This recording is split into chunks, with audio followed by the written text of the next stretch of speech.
It's 1991, inside the Bulls' locker room on a tense playoff night.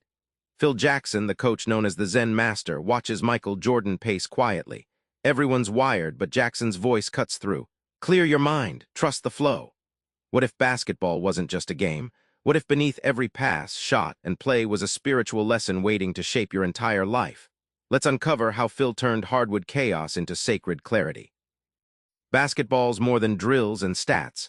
Jackson redefines the court as a meditation chamber, a place where focus meets flow and ego steps back. In a crucial game against the Detroit Pistons, Phil recalls Michael Jordan's moment when he seemed untouchable, not because of superhuman effort, but because he wasn't overthinking. Jordan was in the zone, every shot just happening, like breathing, perfectly timed and effortless. Jackson calls these moments no mind, pure presence in action. Phil describes this flow state using a Buddhist analogy, the mind like water, calm and clear, ready to be shaped but constantly moving. When players overthink, the water gets choppy and mistakes flood in. The goal is to quiet the mind, letting instincts and training guide performance seamlessly.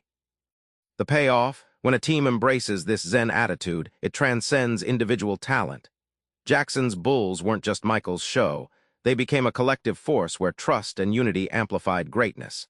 This shift from me to we created championship magic rooted in spiritual balance. Winning is not about hatred or aggression. Phil preaches respect, transforming rivals into worthy adversaries in a shared spiritual game. Jackson recalls coaching the Bulls against the notoriously tough physical Pistons, labeled the Bad Boys. Instead of fueling rage, he urged his players to respect Detroit's grit. This respect didn't weaken them.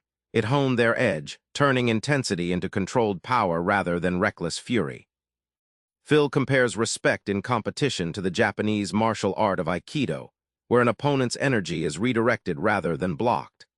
By honoring an adversary's strength, you channel that force constructively, using it to gain advantage rather than wasting energy in destructive conflict. The transformation is profound. Players learn to act with aggression devoid of hatred or violence. This calm anger becomes the secret weapon, carving out space for decisive action and emotional clarity amidst the chaos of the game. Individual stars shine, but Jackson's secret is bigger, mastering the balance where personal ego bends to team purpose. The triangle offense isn't just a play, it's a philosophy. Jackson designed it so each player has to trust others, make quick reads, and pass power instead of hogging the ball. When Scottie Pippen and Dennis Rodman embraced their roles selflessly, the Bulls thrived, winning decade-defining titles. Jackson likens ego to a dam blocking a river. When me dominates, the flow of trust and collaboration dries up. But when ego yields, the whole team's energy courses freely, turning the hardwood into a living organism pulsing with shared purpose. This mindset trickles off-court. Players learn to live in the moment beyond basketball, facing life's chaos with calm focus, embracing uncertainty without fear. The we mentality transforms not just games, but their entire way of being.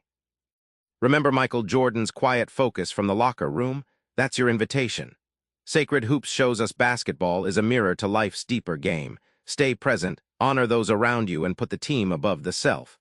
Try this. Next time you're tense or scattered, breathe deeply and do one thing with total focus.